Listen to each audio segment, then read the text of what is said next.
No gold is not enough.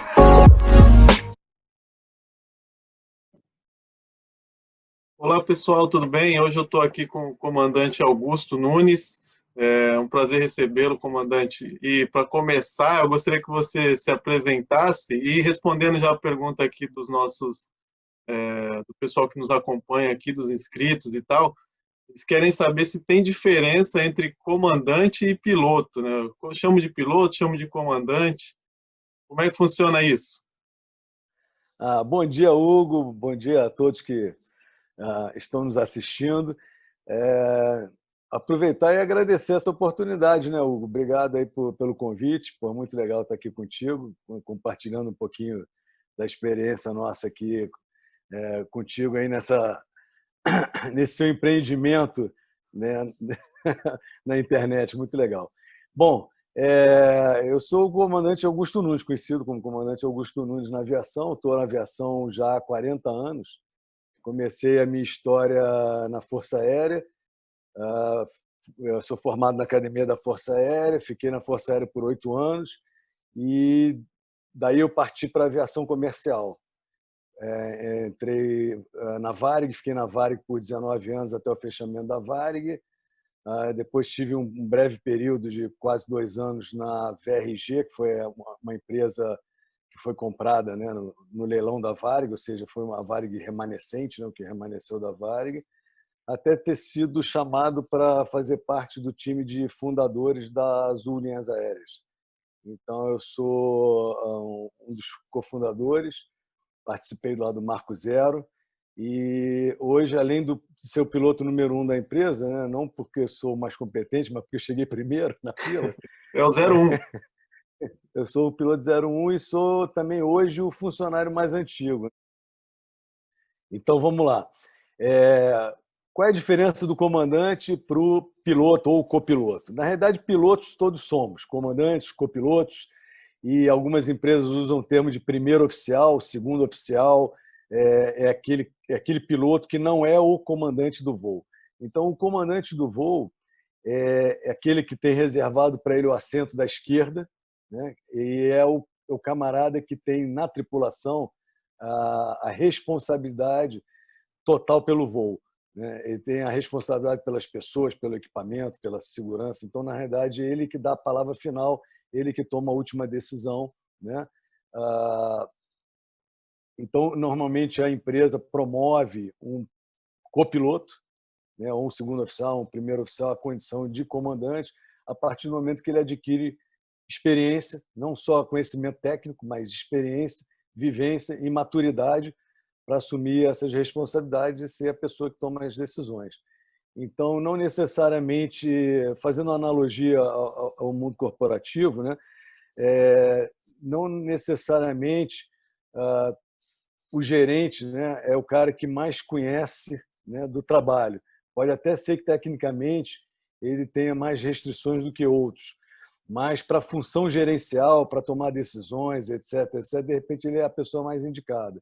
Então, não tem muita diferenciação técnica entre o copiloto e o comandante. O que se cobra, tecnicamente falando, em termos de conhecimento, é praticamente a mesma coisa. A diferenciação do comandante é que você, além disso, espera que ele tenha uma capacidade gerencial, uma capacidade de liderança, de ser aquele cara que toca a equipe e que assume as responsabilidades, que faz o time trabalhar com sinergia, etc. Então, essa é a grande diferença. Então, o comandante é o responsável e é o que entra com o CPF. Então, baseado na lei do aeronauta, né, e no Código Brasileiro do Ar, né, então ele é o responsável, ele é o accountability, né, o cara que vai pagar a conta no final da história. E Acho como que é que expliquei, né? forma um piloto? Um piloto. Bom, existe o caminho normal de um piloto comercial a partir do segundo grau, que é o requisito mínimo, né? Hoje o desejado é curso superior, mas não é mandatório, basta o segundo grau.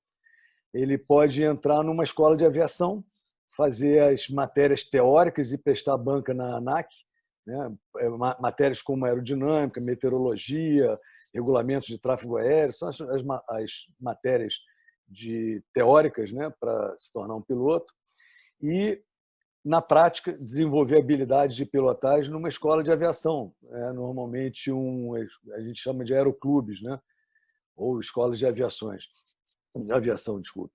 E ele vai adquirindo horas de voo, experiências, e vai cumprindo certas marcas. Então, você começa primeiro como piloto privado, que em torno de 40, 50 horas de voo de experiência em treinamento, ele já pode fazer uma avaliação, um cheque, que a gente chama, da ANAC, e ser credenciado como piloto privado. Então, ele pode pegar um aviãozinho e voar sozinho ou levar alguém para passear e tal, mas ele ainda não é profissional, ele é como se fosse um motorista amador, né? Aí, em torno de 250 horas de voo e tal, de experiência, e cumprindo algumas outras determinações da legislação, ele pode aplicar para piloto comercial. E aí, piloto comercial, ele já pode se candidatar a um emprego, né? Ou seja, ele já pode trabalhar com carteira assinada como piloto, né? Além disso, existem outros cursos de formação, outras especializações que acabam sendo mandatórias, como, por exemplo, voar por instrumentos, né? Não necessariamente fazer voo visual, você poder voar com mau tempo, né? Então, voo por instrumentos, aviões multimotores, você vai fazendo cursos e se especializando e aumentando o teu leque de oportunidades na aviação profissional, né? Lógico, o objetivo do piloto civil é acessar um dia uma linha aérea, né? Ter marcas para entrar numa linha aérea. Hoje, as empresas contratam copilotos, né? Você entra normalmente na empresa como copiloto, dificilmente entra direto como comandante, né? As oportunidades de entrada diretamente como comandante normalmente são menores, porque as empresas têm plano de carreira, né? Então entra copiloto e são promovidos dentro da empresa, normalmente é o que acontece. Então o jovem recém-formado e tal fica prestando, né, seleção e tentando ingressar numa linha aérea para seguir carreira. E lá ele vai fazendo cursos dos aviões, né, normalmente cada vez maiores, mais pesados, né, para se desenvolver na carreira. E o final da carreira é o comandante de longo curso, de aviões chamados widebody, né, os aviões grandes, pesados, em voos internacionais. Então, esse normalmente é o top da carreira. Tem também a possibilidade na carreira dele se tornar instrutor dentro da empresa, instrutor de voo, né? E às vezes até de examinador credenciado, que, por exemplo, é a função que eu exerço hoje. Hoje eu sou examinador, né? A gente chama de checadores, né? Examinador de pilotos credenciados pela ANAC, né? Então eu faço a avaliação dos pilotos do equipamento que eu voo.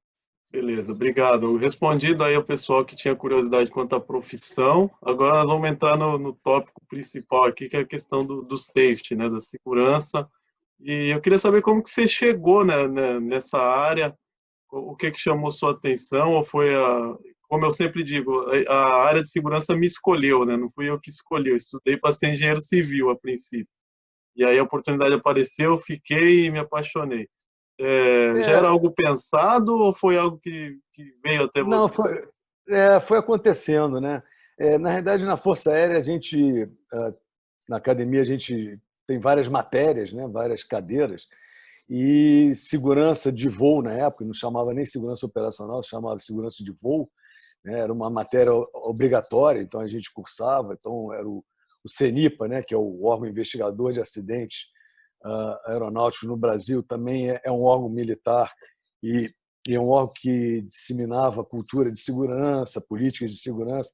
Então, eles também jogavam as diretrizes para a Academia da Força Aérea em termos de formação dos pilotos nessa área de conhecimento.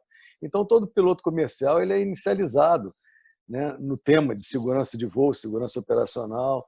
Então, é um contato que você tem já no banco da escola, né, na tua formação básica. E isso sempre me chamou a atenção, sempre foi um assunto que me interessava, né? Normalmente as pessoas se interessavam muito e se interessam até hoje pelos acidentes aéreos, né? Então tem até programa na televisão, investigador de acidente e tal, mas isso chama muita atenção. O engraçado é que, apesar de eu gostar do tema de segurança, essa parte investigativa de acidente nunca foi uma coisa assim que me interessou por demais, entendeu? eu me sentia frustrado, porque eu pensava assim, cara, pô, se a gente gasta uma energia enorme para investigar o acidente, né? Cara, por que a gente não gastou essa energia antes, né? Antes do acidente acontecer? E, algumas coisas que eu via já não faziam sentido para mim lá na escola, no sentido de que todo acidente já existiu algum incidente parecido, então por isso ele poderia ter sido evitado. E eu via que acontecia coisas novas, coisas que nunca tinham acontecido antes. Até porque, por mais parecido que os acidentes sejam, eles acontecem no tempo e espaço distintos, pessoas distintas, em lugares distintos, em momentos distintos. Então, eles podem ser, no máximo, parecidos, jamais iguais, né? Então, eles não podem ser tratados da mesma forma. Então, tem algumas coisas que se falava nas aulas e tal, muitas eu achava o máximo e outras eu não fazia o menor sentido para mim. Então, eu sempre tive um olhar crítico, interessado e crítico nesse assunto, né? E na Força Aérea eu não tive oportunidade de trabalhar na área de segurança de voo, apesar de querer. Não necessariamente você direciona o teu nível de especialização, as coisas também acontecem meio por acaso, né? Eu fui me especializar por exemplo, em guerra eletrônica, né? Uma coisa que teoricamente me escolheram, eu não fui escolhido para isso, né? Se fosse para escolher eu ia para a área de segurança, mas apareceu essa oportunidade, me escolheram, então eu acabei me especializando nisso. Mas quando eu fui para a aviação comercial, e aí a gente eu entrei de copiloto, apesar de ser um piloto já com bastante experiência, mas a gente inicia na aviação comercial ali como copiloto. Normalmente você tem menos oportunidade de acessar. Aliás, você foi contratado para ser piloto, você não foi contratado para ser administrativo, para ser segurança, para trabalhar. Né? Você foi trabalhar para ser piloto, então você fica ali quieto. E, na época, a Varig tinha uma associação de pilotos muito forte, né? E essa associação de pilotos tinha um comitê de segurança de voo. Então, onde os pilotos trocavam informações e tal, e era tipo um grupo de estudos. E como eu me interessava nessa área, eu ingressei nesse comitê da associação de pilotos. E isso me fez voltar ao tema e participar de seminários, simpósios pela Associação de Pilotos. Eu acabei virando o diretor técnico da Associação de Pilotos por um período de tempo, de 2 anos, né? E liderei esse comitê por um período de tempo também. E isso me trouxe de volta. E como esse comitê da associação trabalhava em paralelo com a empresa, né? Ou seja, a gente não era subordinado à empresa, a gente era um departamento independente, a gente era uma entidade independente, a gente era uma associação, era um clubinho, né? A gente era um clube de pessoas que gostavam de falar de segurança.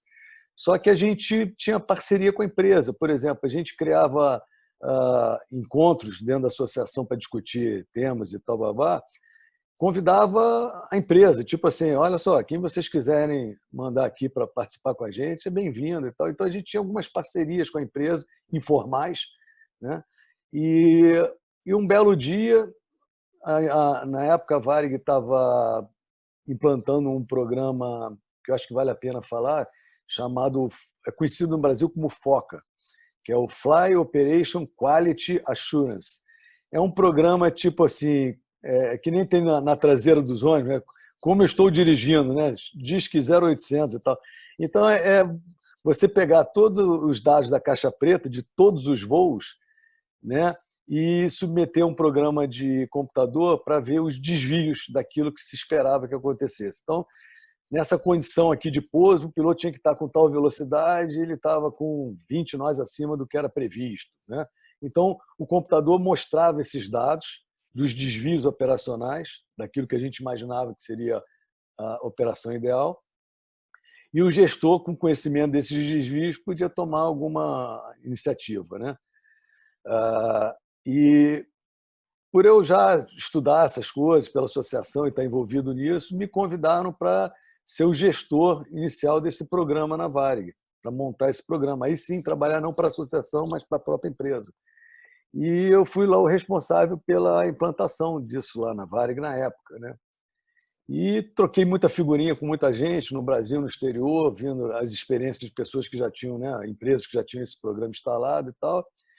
E tira ideia daqui, tira ideia dali, rejeita algumas coisas, né, aproveita outras. Fiz lá né, um Frankensteinzinho lá, né, montei um programa Frankenstein que começou a dar muito, muito bom resultado. Só que ele culminou, ele nunca chegou a estar 100% implementado por dificuldades de tecnologia na época. A Varig tinha uma frota muito diversificada, tanto em idade da aeronave, né, em geração de aeronaves e modelos e tal. Então, a complexidade tecnológica de implantação disso era bastante pesada e a empresa já vinha com dificuldades financeiras, então, em termos de investimento, já era difícil. Então, nunca aconteceu de forma 100% plena, mas eu já tinha algumas coisas funcionando, né?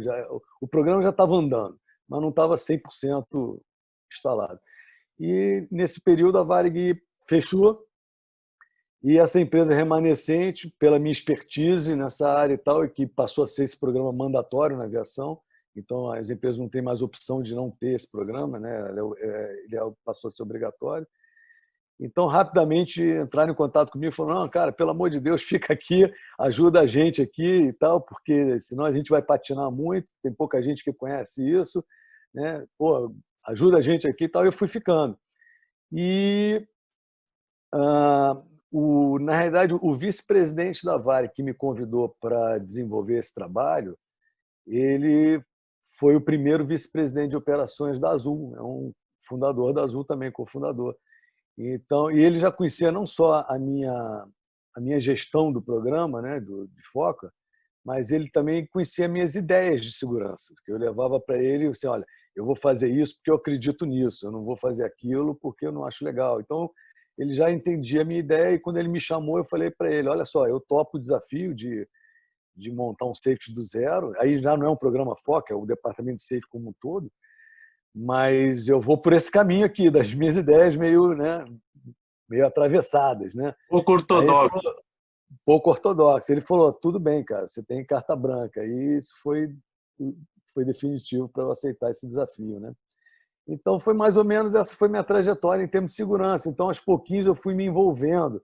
Não foi uma coisa que eu programei, não foi uma coisa que... Mas eu acho que quando a gente se apaixona por alguma coisa, se identifica com alguma coisa, né, a gente sempre olha para o lado onde essa coisa está, né? Então a gente acaba sendo atraído por ela, né?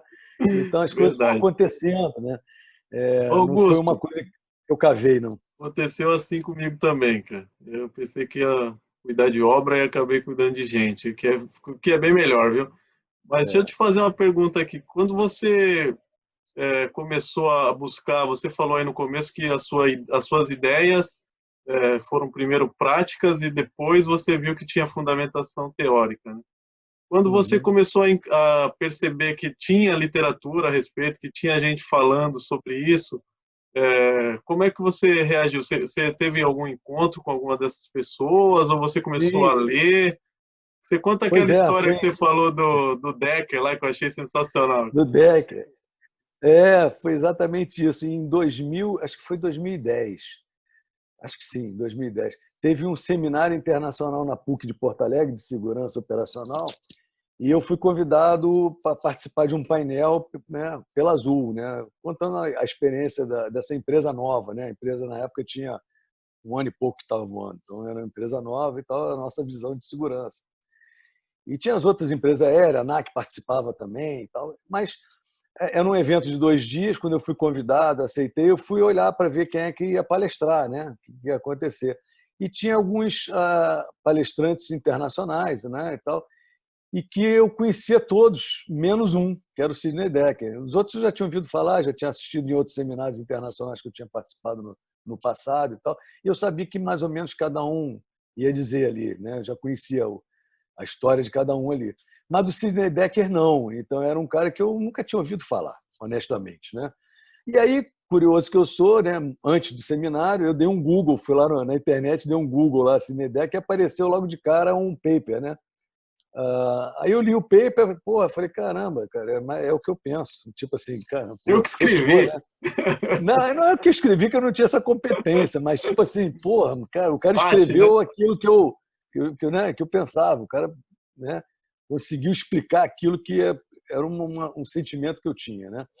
E aí eu falei: pô, esse cara tem os livros escritos, pô, legal. esse cara... Mas eu ainda não tinha lido nenhum livro, nem nada.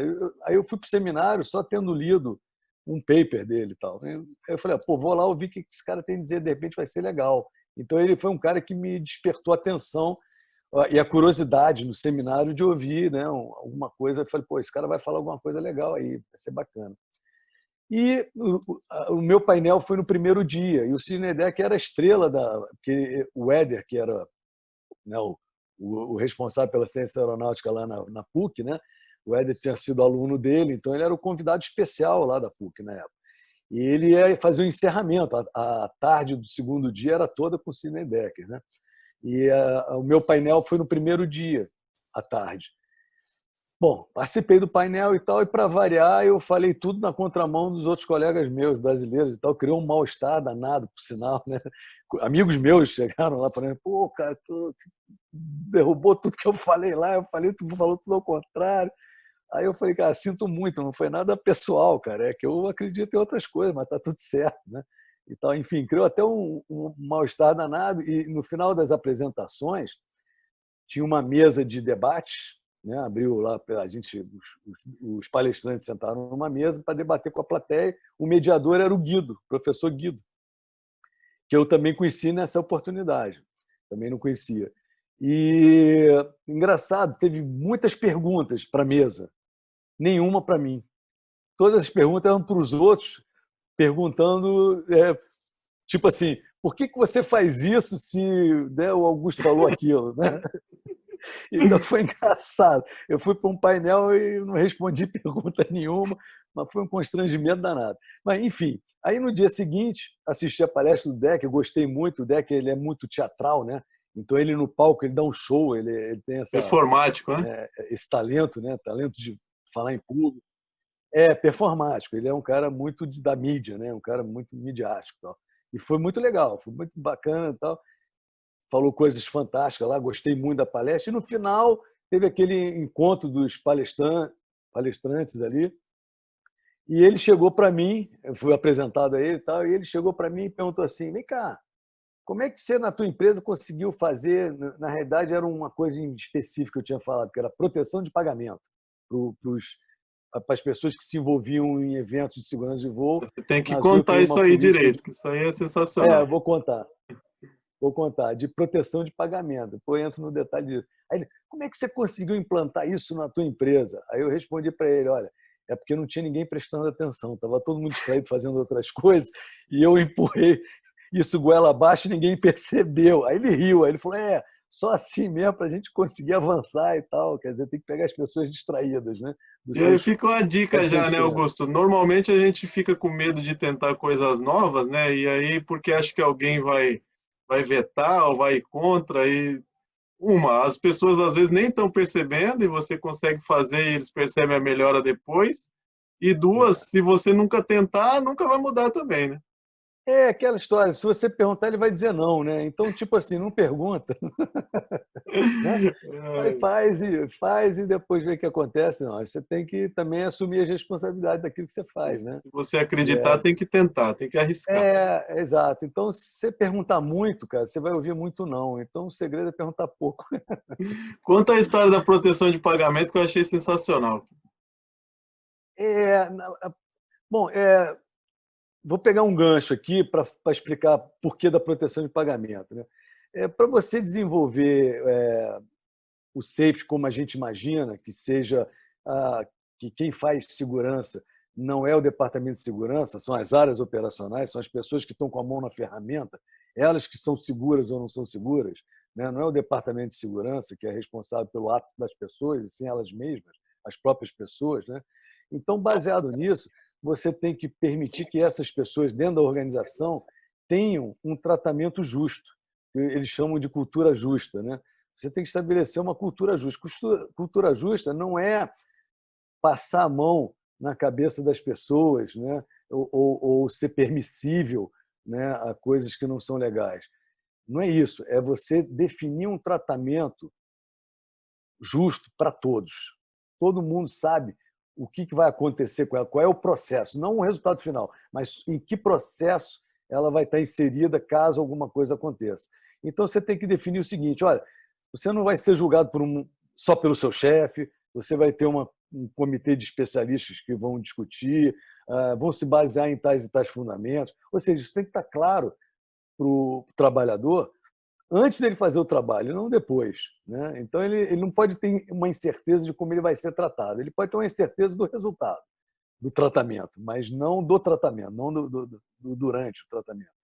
E uma das coisas que eu achava que era fundamental é você garantir, durante esse processo de investigação do evento, etc., uma garantia de pagamento. Por quê? Porque na aviação, a maioria desses profissionais operacionais, principalmente piloto, comissário, alguns mecânicos também, eles têm um salário fixo, mas tem uma parcela de salário variável que depende de horas de voo, depende de horas extras, horas noturnas, etc. Trabalha por turno, por shift, né? Então, o salário é muito influenciado por essas variáveis. Então, se o cara está envolvido num evento de segurança que está sendo investigado, ele é retirado da operação, né, para você investigar, entrevistar e tal, ele fica fora da atividade. Com isso, ele já vai de cara perceber uma redução salarial em função disso. Então, ele já está sendo punido previamente. Então, independente do resultado da investigação, ele já foi punido, né? Já houve algum tipo de punição. E eu não achava isso legal. E, às vezes, isso demorava 2, 3 meses. E tinha empresas que eu conhecia que usavam isso como forma realmente de punição velada. Então, pegava um piloto que se envolveu no evento, tira ele da escala de voo, põe na investigação, faz a investigação render um ano e meio, e o cara fica no ostracismo 1 ano e meio. Nem manda o cara embora para não indenizar e tal, mas põe o cara na prateleira, na geladeira.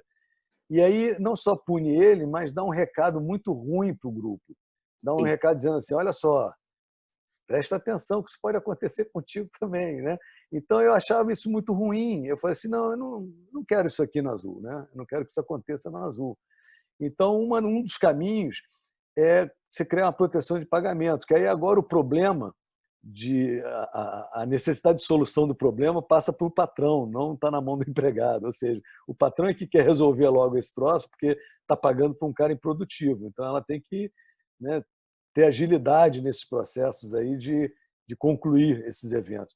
Então, eu criei esse mecanismo de proteção de pagamento, que já era falado no meio aeronáutico, nesses estudos, assim, mas eu não conhecia ninguém que tinha posto isso na prática, efetivamente feito. E foi por isso que o Cinedecker me questionou, falou assim, como é que tu conseguiu fazer isso? Quer dizer, muita gente fala, muita gente diz que isso é legal, mas ninguém faz. Como é que tu conseguiu? Eu falei, consegui porque eu não tinha ninguém olhando.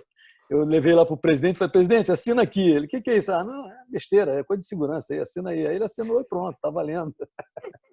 É mais ou menos assim. Achei sensacional. É um dos princípios até da segurança 2, né, que a gente vai falar agora um pouco mais específico, né, que é a pessoa que sofre o maior impacto tem a menor influência, né? E aí o que tem mais influência não sofre impacto nenhum, porque para o cara que deixa o outro na geladeira, ele está recebendo 100%, para ele a pressa é zero, né?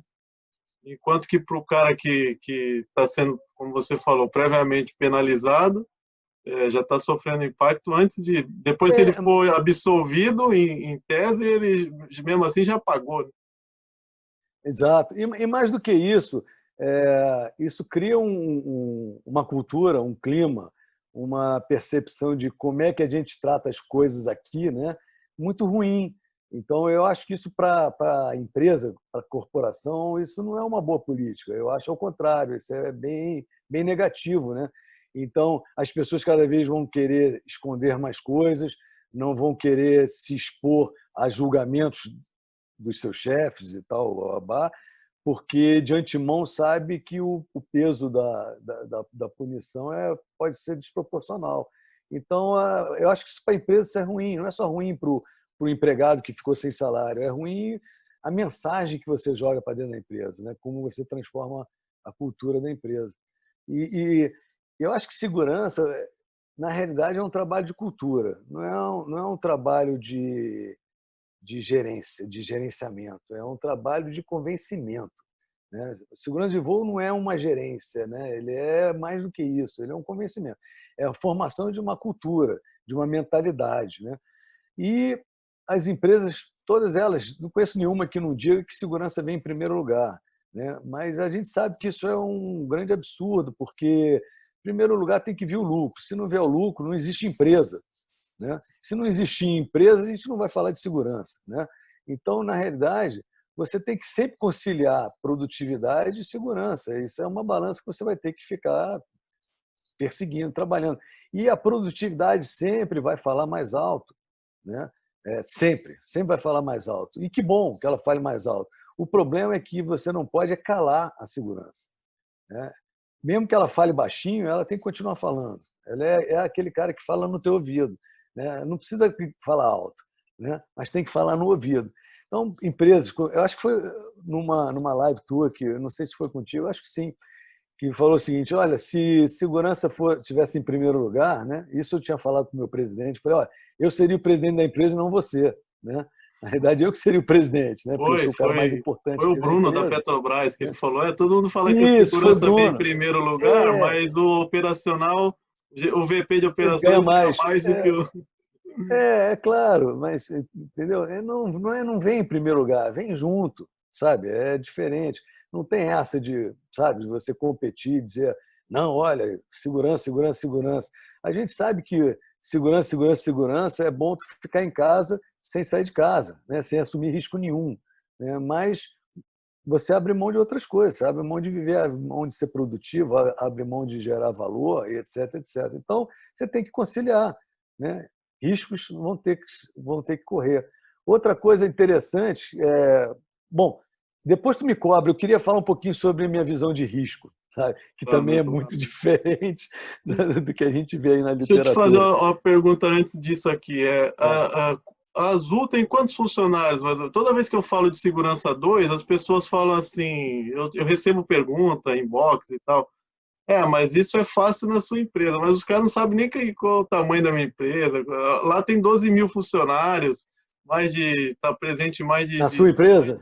de 70 países, várias. Então, assim, eu falo, pô, mas será que ele acha pequeno ou acha grande? Você vê limitação de aplicação das novas visões de segurança a algum tipo de empresa?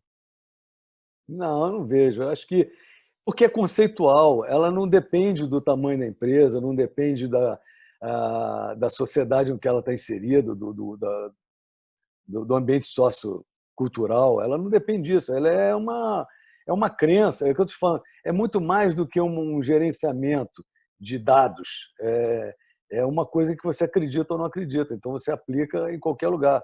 A Azul, a última vez que eu soube, ela estava com 12.500 funcionários também, Então, parecido com a aí, sua. E ela operava em 109, 110 localidades diferentes. Ou seja, em estados, em cidades diferentes no Brasil e no exterior, né? Então, por exemplo, as outras grandes empresas brasileiras, né? No caso, dá para citar a Latam e a Gol, ambas operavam em média 45, 50 localidades. A Azul já operava em 110 localidades. Então, era uma empresa com mais capilaridade, né? Uma operação muito mais diversificada. Então, operava tanto em aeroportos internacionais de grande movimento, até pistinhas regionais ali, né? Por exemplo, como Caxias do Sul, etc, etc. Então, né? Ou na Amazônia, né? Em Humaitá e tal. Então, operava em pistas com pouquíssimo recurso e pistas com bastante recurso e muito movimento. Então, era uma operação muito diversificada, muito complexa, né? Do ponto de vista de operação aérea, né? e vamos falar um pouquinho de gestão de risco, né? Se a gente pegar os conceitos da segurança 1, basicamente ela consiste, sem tirar a parte de compliance, né, não tem muito o que correr, tem que cumprir e pronto. Basicamente funciona assim: você identifica os riscos do lugar, tira uma foto do momento, né, ali que nunca mais vai se repetir aquele momento, mas você tira a foto ali e aí você identifica os riscos, e aí você põe controles.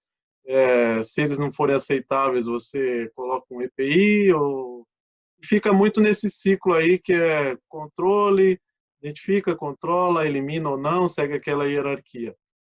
Como é que você entende isso e como é que é feito na aviação? É, é igual, é feito igual, mas assim, o que eu não gosto, né? O que eu acho esquisito, nunca nunca fez sentido para mim, né? Primeiro é definição do risco, né? Normalmente o cara define risco como a equação entre probabilidade e severidade.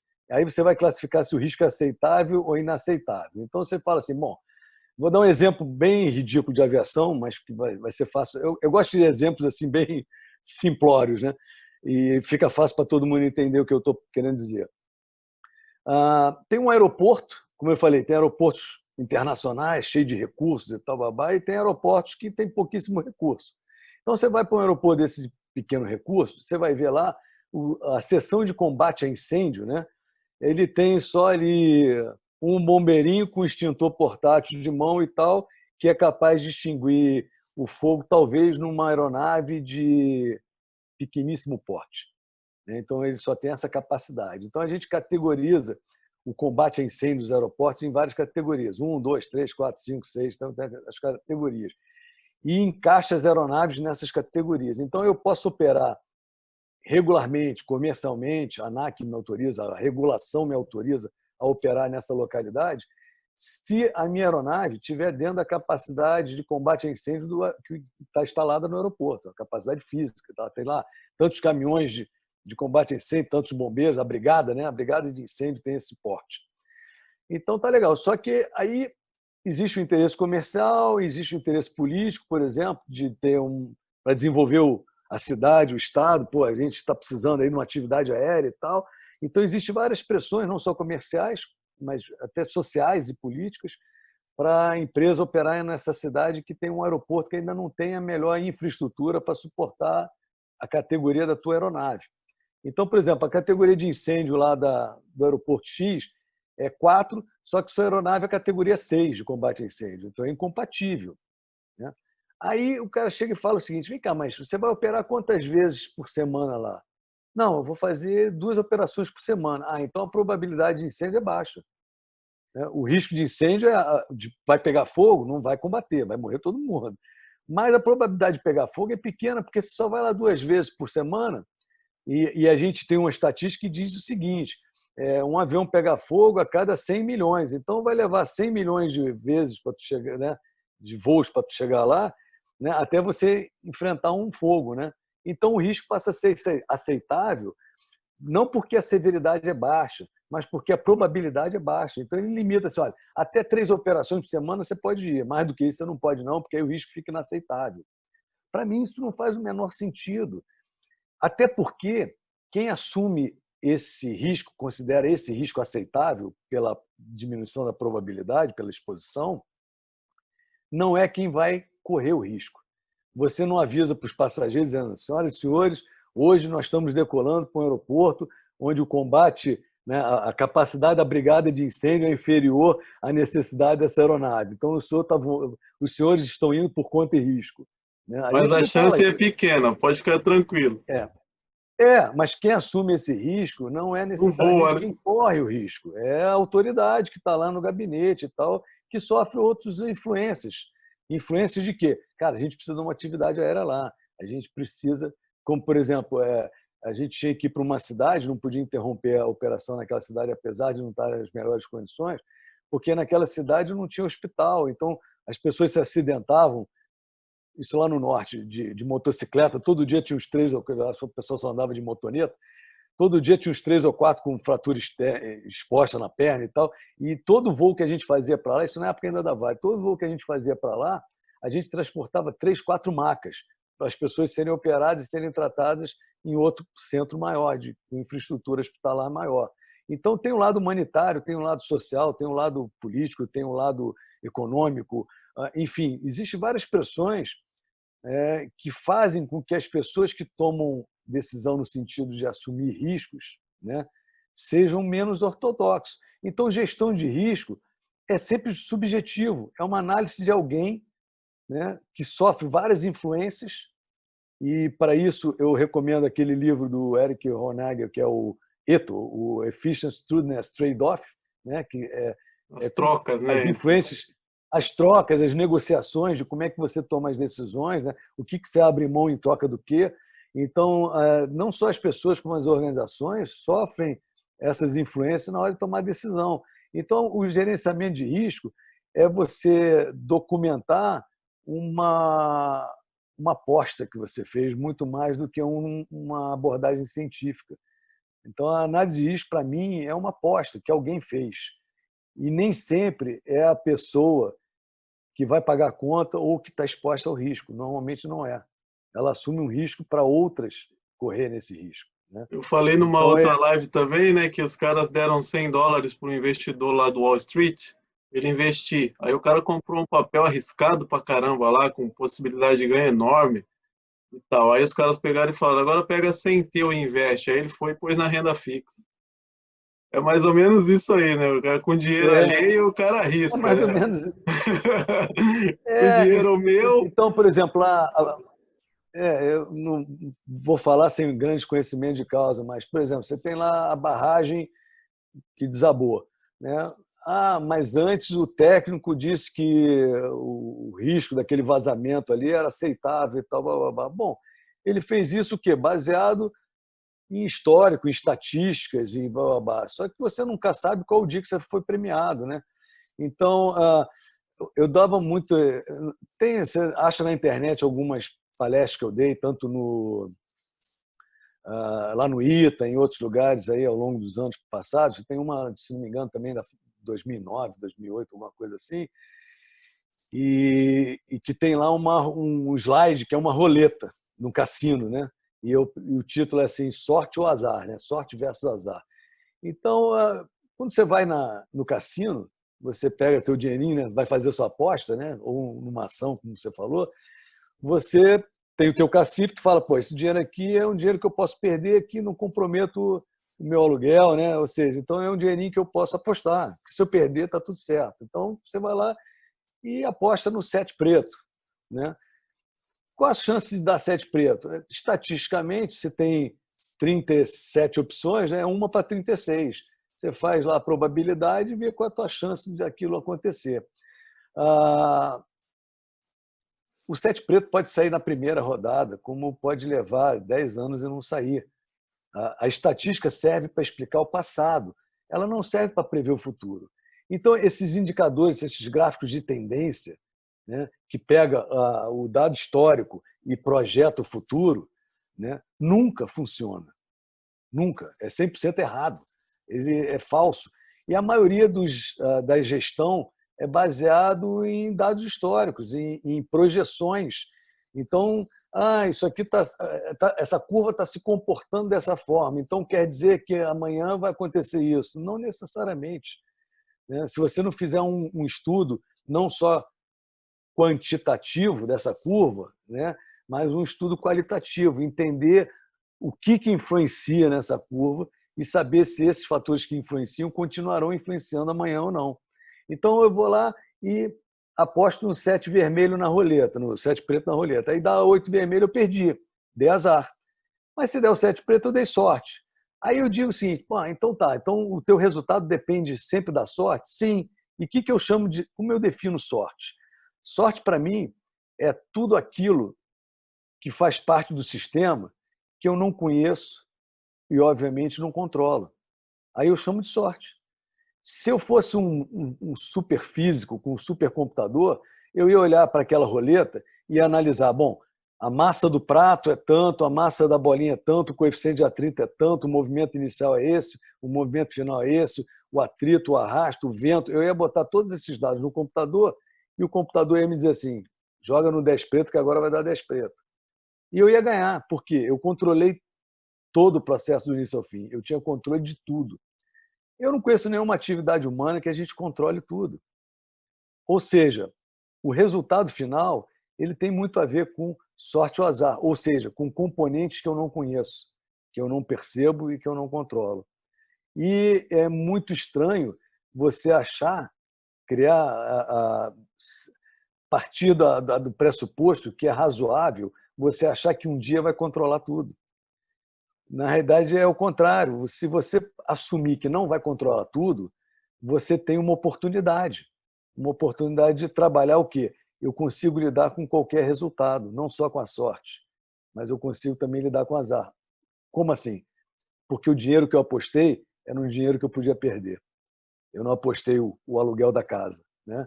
Então, você ter esse tipo de abordagem é muito mais interessante do que ter uma abordagem gerencial. Eu, por exemplo, eu tenho muita preocupação com as pessoas que fazem MBA, sabe?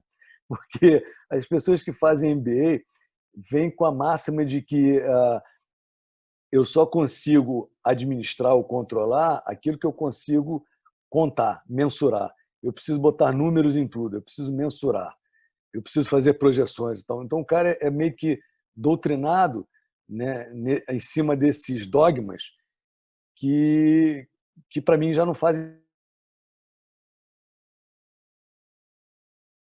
Eu consegui chegar em bons termos em uma discussão com pessoas que vêm dessa linha mais acadêmica de administração, sabe? Baseado nesses indicadores, nesses números, que eu acho que a coisa não funciona assim. Em minha defesa, né, eu fiz MBA também, eu, mas eu li um livro aqui Desculpa aí. Não, tudo bem, eu concordo que eu já passei dessa fase, mas eu li um livro eu esqueci o nome do australiano agora, e ele fala assim, se você não consegue, porque a máxima diz que o que você não mede, não melhora, né? E aí ele falou no livro assim, se você não consegue medir alguma coisa, talvez você não deva mesmo. Talvez não seja preciso medir, né? Então, Exato. vai bem nessa linha que você falou aí.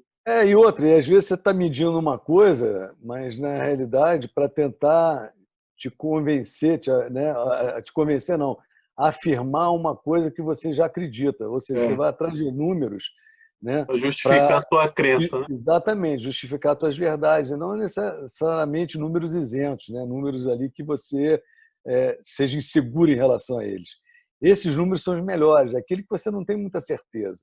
Aqueles que você tem certeza, você desconfia, porque esses com certeza não valem nada. Augusto, para a gente terminar aqui, eu deixar você dar sua aula aí, que você ainda vai encarar um simulador aí, Que treinar a isso. galera. Não, eu estou tranquilo, é só às 5 da tarde. Duas perguntas. Uma é a seguinte, quando você começou com esse sistema na Azul aí, na sua carreira, quais foram as principais dificuldades que você encontrou no caminho assim para implementar as visões que, como você disse, né, até na palestra lá foi bem complicado, que ele falou contra todo mundo e tal. Você encontrou resistências assim não da direção, porque você tinha carta branca, mas dos próprios operadores, dos próprios pilotos, do pessoal da linha de frente? Não, você tem resistência. Até quem te dá carta branca, ele Confia. te dá carta branca, vírgula, porque ele tem expectativas também. Ele Sim. te dá uma carta branca porque acha que você sabe o que tem que fazer, mas ele quer comparar o que você fez com aquilo que ele esperava, com o que ele acreditava. Não necessariamente ele está na mesma página que você. Ele te deu um primeiro voto de confiança, mas o que acontece? Ele vai comparando o que você faz com aquilo que ele esperava que você fizesse, né? E aí ele vai te questionar também. Ele vai dizer assim, pô, mas cadê esse troço? Eu falei, não, isso aí para mim não é importante. Como não é importante? Todo mundo faz isso, está dizendo que isso não é importante? Eu falei, não, não é. Não, mas por que não é? Não, você tem que fazer esse troço, pô. Eu quero aqui análise de risco aqui na minha mesa e tal, eu não posso viver sem esse troço aqui e tal. Eu falei, não vou te entregar uma análise de risco. Porque eu posso escrever o que você quiser na análise de risco. Eu posso dizer que é aceitável, posso dizer que é inaceitável. O que você quer fazer? Você quer ir? Vai, pô. Eu posso dizer o seguinte, onde tem os buracos. Agora, se esse buraco é grande ou não, você que tem que saber, porque o tamanho da perna é a sua perna. Você que tem que dizer se isso é bom ou não para você, não sou eu que vou. Então, existe esse conflito, vai sempre existir esse conflito, porque as pessoas, principalmente hierarquicamente superiores, ela tem uma expectativa em relação ao seu trabalho que não necessariamente já está pacificada, mesmo que ela te dê um voto de confiança, né? Então, o tempo todo, você tem que educar. O trabalho de safety é um trabalho de educação, tanto para cima, quanto para os lados, quanto para baixo na organização, né? O trabalho não é fazer segurança, o trabalho é educar. Então, as pessoas confundem muito. Eu não sou um gestor de segurança, eu sou um cara que tem uma ideia que acha que vale a pena. Então, é um cara que espalha uma ideia, espalha uma novidade. Fala assim, galera, e aí? Pô, o que vocês acham disso e tal? Então, esse é o papel da segurança, porque ninguém sabe melhor como fazer o trabalho do que o cara que está fazendo o trabalho. Então, não sou eu que vou dizer para ele o que ele tem que fazer, né? mas eu posso ser o elemento catalisador dessas opiniões, dessas práticas, dessas ideias, buscar validar elas, tipo assim, pô, o cara está fazendo isso aqui, será que isso funciona? E está fazendo isso em São Paulo, será que isso funciona no Rio? E tal, será que vai funcionar também lá na Paraíba? Pô, não está funcionando porque pô, na Paraíba, a temperatura média lá é tal, aqui é tal, e o calor influencia e tal. Ou seja, a gente pode ser, no máximo, um catalisador, criar um ambiente onde essas trocas se tornem mais intensas, as discussões sobre segurança, sobre práticas e tal. E não necessariamente um órgão que vai dizer o que tem que fazer. Então, você vai numa empresa lá que, por exemplo, para entrar na fábrica, você tem que usar o EPI, tem que usar um capacete. Aí você olha para cima e vê que a única coisa que pode cair na cabeça das pessoas é uma viga de 20 toneladas. Ou seja, se ela cair, bicho, não vai ser o capacete que vai protegê-la, né? Só que o cara está feliz da vida porque ele está todo mundo usando EPI, está todo mundo compliance, né? Então, esse tipo de discussão é que eu acho que o Departamento de Safety pode trazer. E não ser simplesmente um setor que vai ticar o quadrinho e dizer assim, a empresa está compliance com aquela norma, está compliance com outra norma. Isso é muito pouco, né? Eu acho que esse não é o papel. Enfim, nós vamos sofrer sempre resistências, principalmente de cima. Porque de baixo, né, no chão de fábrica, as pessoas estão ávidas, né, estão na expectativa justamente dessa nova abordagem, desse novo tratamento. Já está latente dentro das pessoas a liberdade, né, para contar suas histórias. Elas já estão buscando, mesmo que inconscientemente, espaço para contar suas histórias. Quando você joga uma centelha, aquilo pega fogo em 2 minutos. Então, por exemplo, lá na Azul, vou dar um exemplo clássico disso. Existe o profissional chamado DOV, despachante operacional de voo. É o cara que faz o planejamento, não é um piloto, é um especialista, ele faz o planejamento do voo, da rota, tal, vê o combustível, tal. Ele faz um pré-planejamento, entrega esse planejamento para o piloto, e o piloto faz as críticas, aceita ou faz algum comentário e modifica aquele planejamento ou aceita ele na íntegra. Então, ele é pré-confeccionado todo o planejamento por um DOV. Esse DOV era subordinado ao Centro de Controle Operacional e tal, que tinha uma outra diretoria, enfim, ele estava alocado dentro da empresa num lugar separado ali né, da coluna operacional, apesar de ser uma tarefa operacional. O que acontecia? Nas reciclagens de treinamento, eles não tinham no currículo deles, que não era previsto, aula de segurança operacional. Não tinha a palestrinha, a aulinha. E eu falei, olha só, esse cara é um agente operacional, eu acho que ele precisa estar inserido na cultura de segurança, ele precisa ouvir, né, das políticas, das práticas, ele tem que estar nisso. Então, vamos colocar uma aulinha de 50 minutos, né, de segurança operacional para os DOVs também e tal. E conquistei lá a área deles lá e o chefe deu ok. Então tá, pode botar no currículo dele ali, eles vão ter que assistir a aulinha. Bom, no sistema nosso de relatório voluntário de segurança, né, eu tinha, nos 2 primeiros anos que o DOV não participava da aulinha, eu tinha 0 relatórios de DOV. Ou seja, não tinha nenhum relatório escrito por DOV. Eu comecei a aulinha, em 2 meses eu já tinha 45. Né? Eu já tinha a mesma quantidade de relatório da quantidade do efetivo de DOVs na empresa. Ou seja, em 2 meses eu já tinha... Ou seja, eles tinham o que dizer, eles tinham alguma coisa a falar, eles só não tinham oportunidade, não estava disponível. Então, para a turma de baixo, é muito fácil você criar oportunidade. Né? O desafio está em cima, tá? Educar para cima. Educar para baixo é fácil. Política top-down é fácil de você implantar. Bottom-up é mais difícil, a gravidade atrapalha, você tem que fazer força para empurrar para cima. Isso você entende bem, de gravidade você tem que entender. Gostei dos exemplos, que também é uma coisa que as pessoas pedem muito, né? E eu não tenho a resposta, eu tenho onde eu trabalho, né? Como é que você faz para fazer a política segurança 2 lá no meu trabalho? Eu sei. No seu trabalho eu teria que gastar um tempo lá, né? Você que vai saber, não tem... As pessoas estão muito mal acostumadas, né, Augusto, com BBS que vem pronto, checklist que vem pronto. Não é o caso, você vai ter que pensar, amigão. Receita de bolo não tem. Você tem que aproveitar oportunidades, né? Eu digo o seguinte, já tem.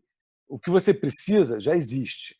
É só você mudar o foco. É só você apontar para aquilo que faz sentido, que você acredita, né? Então, primeiro você tem que se convencer. Você tem que consolidar essa filosofia, né? Essa maneira de ver as coisas. E a partir Isso a daí, gente pode ajudar, né? exatamente. E a partir daí você vai adaptando as ferramentas, né? Eu não sei quanto tempo a gente tem. De repente, se eu entro num Estamos assunto. tranquilos. É. Então, eu acho que é interessante falar, não vamos esgotar o assunto aqui, mas contar uma outra experiência prática, né? Desse programa de acompanhamento de dados de voo, o tal do FOCA, ou o FDM, que é o Flight Data Monitoring, que se usa no exterior aí. Que é a leitura sistemática dos dados de voo, né? De todos os voos, o tempo todo, em busca de desvios, né? O famoso erro, né? Erro do piloto, né? Erro, para mim, é uma palavra que tinha que ser banida, né? Eu acho que Deixa eu a só gente não fazer um precisa mais chamar de erro. comentário aqui, ó. Todo acidente de voo que eu ouvi falar na minha vida, nos meus 37 anos, cara, a caixa preta sempre que aguentou o piloto. Essas caixas pretas Isso, também é tudo traíra, hein? isso. Mas eu vou te contar umas experiências legais com caixa preta, né? Então, na Azul, no início, e eu não tinha nenhum fundamento científico para isso, eu defini entre a política do que é aceitável e o que não é aceitável, né? Eu, eu espalhei o erro em 3 categorias. Eu ainda acreditava que existia o erro, agora eu não acredito mais, mas eu ainda acreditava. Mas eu acreditava no erro com uma outra visão. Eu classificava em 3 tipos de erro. O erro não intencional, aquele que o cara nem sabia que estava errando, nem percebeu, não tinha conhecimento suficiente para, né, entender que aquilo era um desvio, era um erro, né? O erro intencional, aquele que o cara sabia que era para fazer de um jeito, mas optou por fazer de outro jeito, né? E esse erro intencional era 99% dos erros que eu encontrava. Ou seja, é o contrário, que todo mundo as pessoas erram mais por distração, por não saber, ou por opção. Cara, 98% é por opção. Ele sabe o que é para fazer e optou por fazer diferente. Por quê? Porque ele achou que fazendo diferente ele ia obter um resultado melhor. Fazer as coisas com menos esforço, você vai dizer, é preguiça. Não, na realidade é economia de recursos, né? Então, Eficiência. o cara, em vez de seguir um caminho, ele pegou um atalho. Por quê? Porque está economizando esforço. Então, na realidade, ele está querendo atingir o objetivo, né, de forma mais eficiente, né? Gastando menos esforço, menos recurso. O erro intencional ele estava presente em 99% dos eventos que a gente investiga. Por isso que todos esses programas de investigação e relatórios de acidentes tem o erro do piloto, o erro, né? Porque ele está presente, ele é da natureza. E, na realidade, 99,9% das vezes você sabe que dá certo. Então, o cara comete o erro ou o desvio, né? Não faz aquilo que era para fazer, opta por fazer de outro jeito, por opção, intencionalmente, e normalmente ele colhe bons resultados, né? Então, a diferença do bom resultado e do mau resultado tem muito a ver com aquela história da sorte ou azar da roleta lá. Então, estava num dia em que tinha um fator que ele não controlou, não controlava, desconhecia e tal, que influenciou e naquele dia o resultado deu errado. Ele E fazia quando aquilo há dá 1000 anos. certo, ele também não é congratulado, né, Augusto? Não, Aí, quando dá ele, ele, errado, ele fazia aquilo há 10 anos. E hoje deu errado e nem ele sabe por que deu errado. Ele falou, cara, eu sempre fiz assim. Mas tu não sabia que era para fazer? Não, eu sabia, mas eu fazia assim porque era melhor, né? Então, isso era o que a gente via todo dia. Eu via isso aí a vida inteira, né? Então, eu dividi em 3. O erro não intencional, que é ridículo. Como é que você corrige o erro não intencional? Explica para o cara. Ele não sabia como é que era, tu fala, ó, não é assim, não, é assim. Ah, tá. Então, ele sabe, ele não erra mais. Acabou. O pior era o erro intencional, porque o cara sabe o que é para fazer e opta por fazer diferente. Aí você tem que ir não no não tentar trazer ele, né, para o padrão.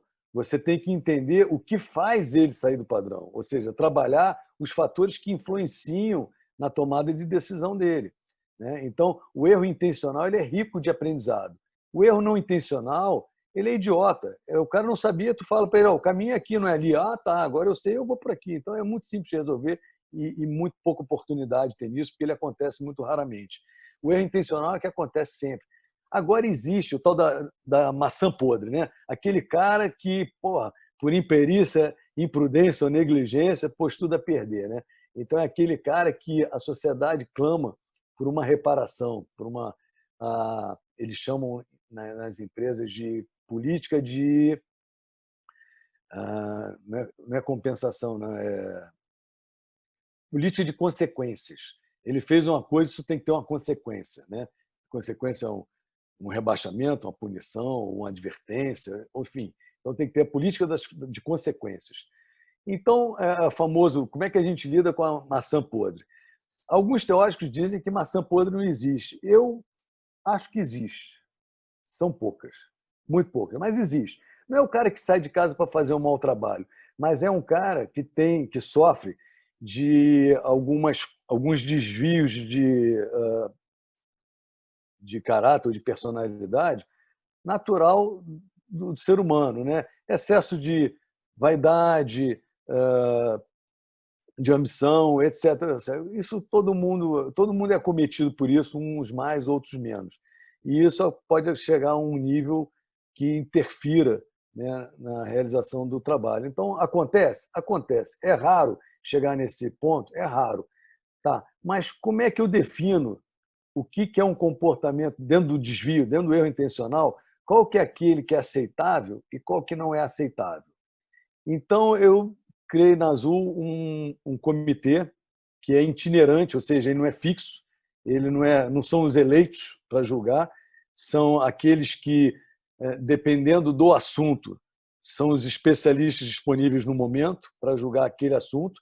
Depois que aquele assunto acaba, o comitê é destituído, ou seja, não é um comitê fixo, não são os donos do comitê de ética, né? Não são os donos da Não é o verdade. Supremo, não.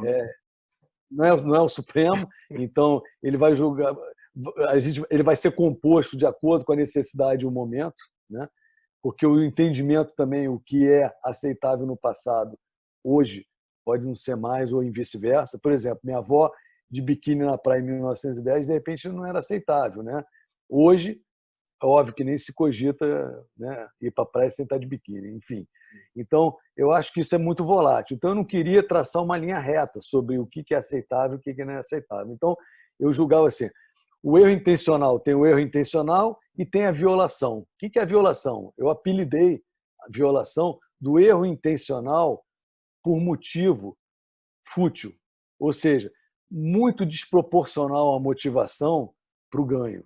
Então, o cara fez isso por vaidade, fez isso né, por alguma coisa que não seja, que não tenha valor, né? Foi muito desproporcional o que o cara fez.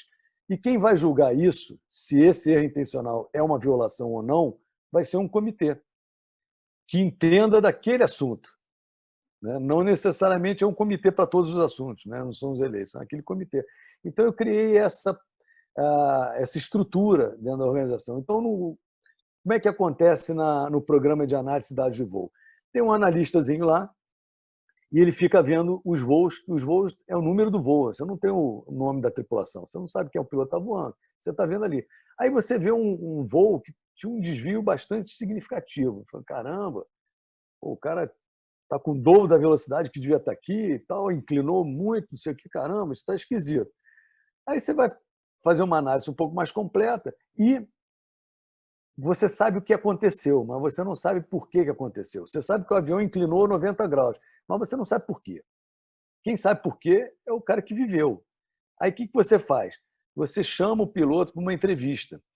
Mas você chama como ele? Arranca ele da escala de voo, que ele perde dinheiro? Não, você chega para ele e fala, ô fulano, é o seguinte, eu queria que você viesse aqui um dia que você pudesse, né, para a gente fazer um debriefing, né, para comentar sobre um voo, né? Quando é que você pode vir aqui? Tem alguma folga sua que você possa vir aqui? Aí o cara vai, não, minhas folgas, eu já tenho pouca folga e tal. Aí você fala para ele, então eu vou te tirar de uma programação para você vir aqui. Escolhe uma aí que te interessa menos e, pô, vem, então me tira desse sexta-feira aqui, porque de noite eu quero estar com meu filho e tal. Então, tá bom, então vem aqui sexta-feira. Ou seja, é um tratamento assim bem cordial, né? Não é vem aqui que eu estou te chamando, né? Vai ser investigado. Seu voo está sob investigação. Sob investigação. E aí, quando o camarada chega lá, você perde um tempo enorme dizendo para ele por que ele está aqui. Olha, por que você veio aqui?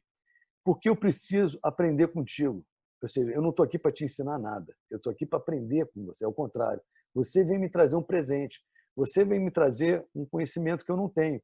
O que aconteceu eu já sei, mas o porquê aconteceu eu não sei. E você é o único que pode me explicar. Então eu pergunto assim, por que nessa hora o avião estava inclinado 90 graus?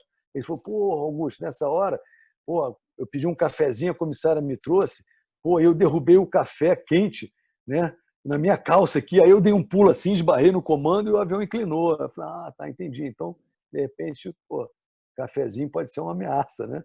E tal. E, enfim, ele vai me trazer o conhecimento, ele vai me trazer por que ele fez isso. Né? Primeiro mostra, ó, você está ciente disso? O cara vai dizer assim, ah, tá, por que você escolheu fazer isso? Ah, porque o vento estava fraco, porque a pista era longa, porque a pista estava seca e o avião ia parar tranquilo. Ou seja, eu entendo aquilo que motivou ele a se Contexto, desviar né? daquilo. Sem contexto fica um erro muito, muito claro. Exato. Então, a caixa preta, ela te diz com muita precisão o que aconteceu, mas ela nunca explica por que aconteceu. E o porquê é rico, o que é pobre. O que aconteceu é muito fácil de descobrir, né? É muito simples. O porquê ele é complexo, né?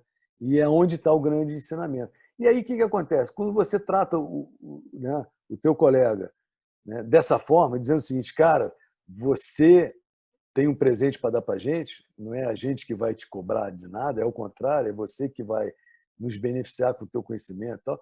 Ele se sente, primeiro, valorizado, ele se sente fazendo parte disso, contribuindo, né, e tratado de forma justa e com consideração. Né? Então, ele vai chegar e dizer assim, eu achei isso, isso, isso, aí vira um bate-papo, aí tu fala, mas vem cá, se você tivesse feito isso, tu achava que dava um resultado melhor, não dava e tal? Ou seja, vira um bate-papo de aprendizado. Cheio de aprendizado. Você muda a balança, onde o aprendizado tem mais valor do que a reparação. Eu não busco reparar. E esse programa de análise de dados de voo, você analisa o que deu certo. Ou seja, se não tivesse esse programa, esse voo passaria desapercebido. Por quê? Nada aconteceu. O avião pousou, os passageiros foram para casa, pousou no horário, nada aconteceu, apesar de um monte de desvios. Ou seja, ao longo do caminho aconteceram muitos desvios daquilo que se imaginava que seria o ideal. Mas o resultado final foi positivo. Então, eu digo assim, essa não é uma ferramenta de investigação do que deu errado. É uma ferramenta de investigação do que deu certo. Né? É o contrário. Então, eu estou investigando, deu certo apesar de ter saído diferente daquilo que eu imaginei que seria o ideal. Por quê? E como é que eu posso garantir que sempre as pessoas sejam bem influenciadas e escolham bons atalhos, né? E não em atalhos ruins? Então, esse é o aprendizado que fica. Mas, para isso, eu tenho que criar um ambiente onde esse programa, as pessoas se sintam não vigiadas. Ou seja, tá o Augusto lá no computador dele vigiando o que eu estou fazendo no meu voo. Se eu inclinar um pouquinho demais, ele vai me chamar lá e vai me mandar ajoelhar no milho. E tal, porque eu estou sendo vigiado. Aí Né? mata o Na realidade, programa. quando você analisa os dados de voo, não sei se você já viu essas animações de reprodução de voo, que é baseado na caixa preta, você faz uma animação que é exatamente o voo que aconteceu. É como um replay do voo. Né? Então, eu digo para os pilotos, olha, a empresa aérea que tem esse programa, né, o departamento de safety está sentado na cabine contigo, está todo mundo vendo o que você está fazendo. Né? Então, é uma exposição muito grande. É como se você, toda cirurgia, né, tivesse alguém filmando, né, e atrás um monte de cirurgião criticando o cortezinho que o cirurgião estiver dando ali. Isso pode inibir a atuação do cirurgião, de ele fazer alguma coisa fora do padrão que para ele faz sentido ali para salvar aquela vida, ele pode ficar inibido dizendo assim, pô, eu vou ser julgado por isso, se não der certo, eu vou ser julgado. Se der certo, eu também vou ser julgado porque eu não fiz o que estava previsto. Né? Então, eu vou fazer o que está previsto, mesmo que eu não ache que Puxa a seja a vida, melhor né? solução. Do que Mesmo que puxa eu a não... vida dele. Enfim, isso pode também inibir. Então, você tem que criar Eu digo assim, você não precisa criar programas novos, ferramentas novas. Você precisa fazer uma abordagem nova das ferramentas que já existem. Então, não tem... Pô, Augusto, me indica na prateleira aí um programa de segurança aqui para eu comprar e botar na minha empresa. Não, eu vou dizer assim, você já tem. Tudo que você precisa, provavelmente você já tem. Basta olhar para essas coisas que você tem com outro olhar e adaptar para aquilo que você acredita, para aquilo que faz sentido para você, né? Pô, agora você deu uma aula para nós aqui é lógico que a área da aviação tem essa oportunidade, né, de ter esse programa, mas o que as outras empresas podem fazer e devem de algum jeito, conseguir essas informações, entendendo a atividade que está acontecendo no dia a dia, né? Tentar ver quando dá certo, por que deu certo, mesmo com as variações e aprender com elas. No caso de vocês, vem tudo para a mão do cara da segurança, como você falou, o cara está sentado ali, e nas outras indústrias o cara deveria fazer o mesmo, gastar tempo na operação, não na sala de escritório fazendo análise de risco com base em foto, mapa de risco, colorindo planta baixa, né? Tem um outro programa que também vale a pena falar, porque esse provavelmente é fácil de implantar em qualquer indústria, que a gente chama de ah, Line Operation Safety Audit. É uma auditoria da operação em tempo real. Então, você forma auditores, ou seja, você treina o cara o que ele vai observar, né? Ele até tem um checklistzinho, sim, mas ele tem liberdade de fazer outras observações fora do checklist, né? E você divulga isso para a galera dizendo só, eventualmente vai entrar um cara no teu voo aí, vai sentar ali na cabine, com a prancheta na mão e vai ficar tomando nota. Só que ele vai ter uma função tipo uma mosca na parede, ou seja, ele não vai interferir em nada, não vai te perguntar nada, não vai nada. Ele só vai olhar e vai dar bom dia, boa tarde e vai embora. Ele vai anotar e vai embora. Outra, você pode aceitar ele a bordo ou não. Tipo assim, se você participa desse programa de forma voluntária, você pode, não quero esse auditor aqui. Ele não entra, ou seja, é caráter voluntário. Segundo, a gente garante a confidencialidade, ou seja, nunca uma observação de um voo vai ter um nome e data do comandante. Então, o cara não vai poder identificar aquela observação. Essa observação aconteceu nesse voo com esse comandante, né? Então, isso a gente garante, ou seja, a gente declara isso, né? É claro que existe uma confiança a partir do momento que você declara, a pessoa acreditar que você vai cumprir, né? Enfim, então existe um compromisso de confidencialidade. E aí, o que acontece? O camarada auditor vai lá, senta e fica observando, e fica tomando nota. Então, por exemplo, o comandante estava preparando o avião para voar, o computador do avião, fazendo, né, a preparação do voo. Pô, a comissária entrou 5 vezes na cabine, nesse momento interrompeu o que ele estava fazendo para perguntar sobre coisas que não eram relevantes e tal, interrompeu, ele teve que começar de novo, ali ele continuou e esqueceu de fazer uma coisa que depois gerou uma dificuldade. Então, o cara fica anotando, tem esse tipo de interferência, tem esse tipo de relação que acontece, esse tipo de coisa, esse documento tinha que chegar em tal hora, chegou depois, isso acarretou o cara se desviar do procedimento previsto e adaptou uma solução. Então, o cara fica anotando o que acontece de verdade na operação. E depois ele traz esse conhecimento para dentro da empresa e fala, olha só, em tais lugares é impossível fazer o que está previsto porque a gente não tem estrutura, a gente não tem pessoal, a gente não tem sistema, a gente não tem material, bababá e tal, e as pessoas trazem essa solução. Então, e essa solução é boa ou ruim? Não, até que se mostrou boa, ela não oferece risco e é uma solução. Ok, então vamos ao seguinte, aqueles lugares que eu tinha todos esses recursos, eu não preciso gastar dinheiro com isso, porque essa solução é mais barata do que aquela. Então, ou seja, não necessariamente safety te traz mais custo, te traz mais, te cobra mais recurso, te cobra mais estrutura. Às vezes não, às vezes dá uma oportunidade de você fazer a mesma coisa que você fazia antes com menos recursos e com a mesma qualidade, né? Então, esse programa, qualquer indústria pode ter um programa de auditoria em linha e você vai ter a colaboração ou não das pessoas, né, em função do que você promete a elas. Então, prometa garantias de confidencialidade, garantias de trato, diga exatamente para que você quer aquela informação, envolve as pessoas no problema, tipo assim, olha, você pode me ajudar a melhorar o seu trabalho, né? Ou seja, você mesmo é responsável por melhorar o seu próprio trabalho, desde que você traga informações que sejam úteis para a gente também, te ajudar. Você me ajuda, eu te ajudo, né? Então, você tem que criar essa possibilidade. Então, existem ferramentas já disponíveis em qualquer indústria. É só você criar meios dela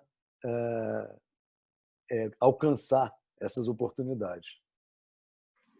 Beleza, mister. Eu acho que, pô, foi uma aula aí, um prazer falar com você assim, porque como você falou, né, eu me identifico também. Eu não sou alguém de, eu até escrevo algumas coisas, paper e tal, mas eu sou mais de pegar as ideias dos outros e transformar em práticas execuíveis aí da forma mais fácil e mais barata possível, né? Acho que é nisso que eu sou bom, assim, de pegar as ideias dos outros e acho que é um pouco do que você também faz, né? Às vezes a gente não sabe nem explicar como, mas pega aquela ideia e coloca em prática. E você deu várias ideias aí que podem ser utilizadas, que é o que o nosso público aqui pedia bastante, pede, né? Porque a gente falou com muitos acadêmicos e aí os caras têm solução, tem muita solução, mas pouca experiência prática, né?